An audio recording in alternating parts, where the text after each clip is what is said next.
My father, Paula Hurst, at first worked for H&H Machine Shop, which was his father's business. And then when his father died, my father bought it out from the other brothers and then eventually had to sell it. So then I had just opened Redstone Arsenal. My father needed a job, so he took the civil service test and got hired. And so eventually he and these other guys formed a carpool. And I was like in high school at the time, so I wasn't paying a lot of attention to all this, but I do know the people that were in the carpool. And Daddy would tell Mother this stuff, and then she told me later. But I know that Daddy was in the carpool, Almond Hensley, Mr. Harkins, Mary Faye Hunter, and Jack Underwood. And those are the ones I know that were in it consistently. I don't know if there were any, I don't believe there were any other people. You know, they might have occasionally been somebody that needed a ride or something, but as far as I know, that was the core carpool. The men all took turns driving. I know that probably each week, one drove each week, I think. Daddy was a supply expediter, which I think meant ordering parts and things that they needed for, I guess, for the rockets. And I believe all of the people in the carpool worked in the same building, I believe. I don't know that they all did the same thing, but I know they all worked fairly closely together. Daddy would talk, he would come home and mention different ones, the men, what they had said and done. And I know Daddy had formed close friendships with several of the men in the carpool.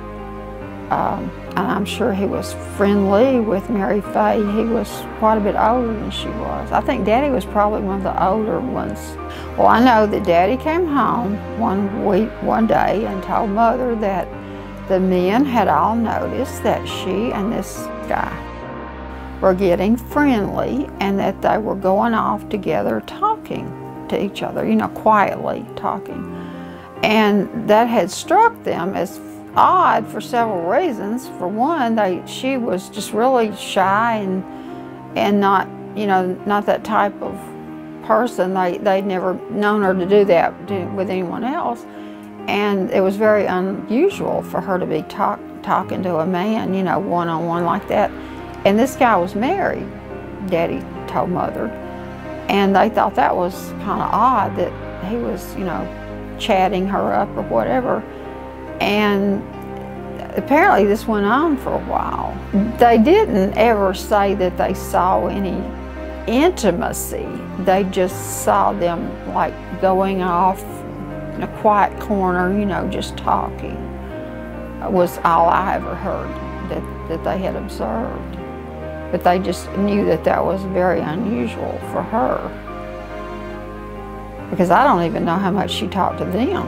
All of the men apparently in the carpool immediately suspicioned this guy.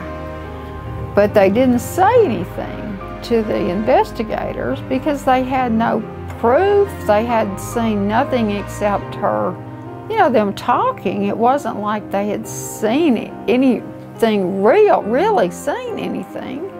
So I don't believe they mentioned it at the time because they didn't, you know, if the guy was innocent, they didn't want to get him in trouble.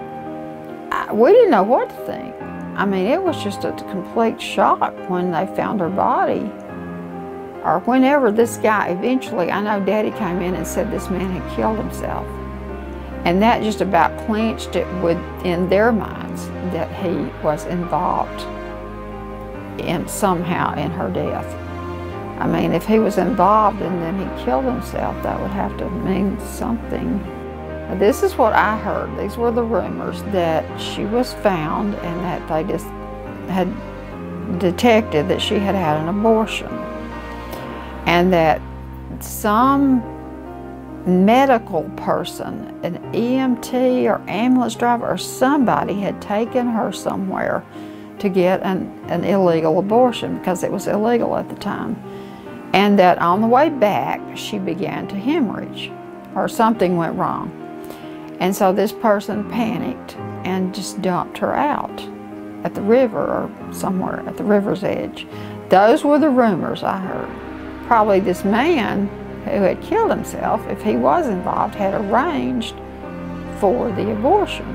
If this medical person was the one, or I didn't think so, because apparently he was supposed to have been taking her home, taking her back from the abortion, is what I heard.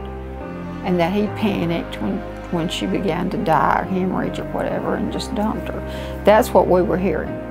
I've just always thought it was such a, if this is what really happened, that was such a shame that, you know, a woman would have to die because she was pregnant and needed an abortion. I mean, that's just shouldn't have to happen. It makes me mad. Single, from a good family, upstanding family of the community, church goer, you know, that would be a lot of pressure. And she probably felt like she couldn't have this child with her family standing and everything. I mean, that's probably the only decision she felt she could make. So, yeah, that really upsets me. That's the part that really upsets me the most. Is it seems her death was just totally unnecessary. And this woman would be alive today probably if she had gotten proper medical attention. I'd like to really know once and for all what exactly happened